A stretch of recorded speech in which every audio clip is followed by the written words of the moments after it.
Suntan পরলে আমরা পার্লারে গিয়ে হাজার হাজার টাকা দিয়ে ফেসিয়াল করি অথবা ক্রিম কিনে ইউজ করি, কিন্তু আজকে তোমাদের সাথে এমন একটা ফেসিয়াল শেয়ার করব যেটা ইউজ করলে তোমাদের সানটেনও রিমুভ হবে, তা আবার ঘরে থাকা কিছু উপাদান দিয়ে। সানটেন রিমুভ করার ফেসিয়ালে তোমাদের লাগবে হচ্ছে একটা টমেটো আর একটা আলু। এই আলু আর টমেটো আমি সুন্দর করে পেস্ট বানিয়ে নিয়েছি। এখন একটার থেকে হচ্ছে রসটা বের করে নিব। এখন একটা বাটিতে আমি রস নিয়ে নিয়েছি। এখন হচ্ছে একটা তুলার সাহায্যে পুরা ফেসে টোনারের মতন করে আলুর রস আর টমেটোর রসটাকে সুন্দর করে অ্যাপ্লাই করব, যাতে হচ্ছে আমাদের ফেসটাতে যদি কোনো ময়লা থাকে যাতে এটা ক্লিন হয়ে যায়। এরপর হচ্ছে আমরা ফেস প্যাক দিব।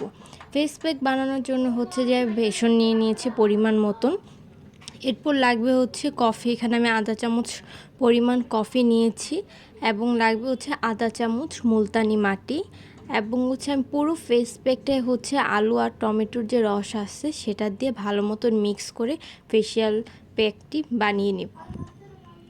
ভালো মতন মিক্স করে ফেসিয়াল প্যাকটি বানানোর পর এরপর হচ্ছে আমি সামান্য পরিমাণ মধু ইউজ করব, যেহেতু এটা উইন্টার সিজন আর মুলতানি মাটি দেওয়া হচ্ছে যাতে ফেসটা ড্রাই না হয়, এর জন্য হচ্ছে সামান্য পরিমাণ মধু দিয়ে ভালোভাবে মিক্স করে আমি ফেস প্যাকটি বানিয়ে নিব।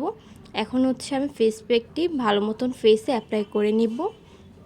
সেই আলুর রসটা যে টোনারের মতো ইউজ করেছি 1 মিনিট রাখার পর সেই ফেসে হচ্ছে আমি ফেস প্যাকটি অ্যাপ্লাই করছি। টানা 3 দিন এই ফেস প্যাকটা দিলে হচ্ছে আপনাদের সানটেন রিমুভ হয়ে যাবে। ফেস প্যাকটি রিমুভ করার পর আমি একটা ময়শ্চারাইজার ক্রিম লাগিয়ে নিয়েছি। দেখতেই পাচ্ছেন আমার ফেসটা কী পরিমাণ গ্লো করছে।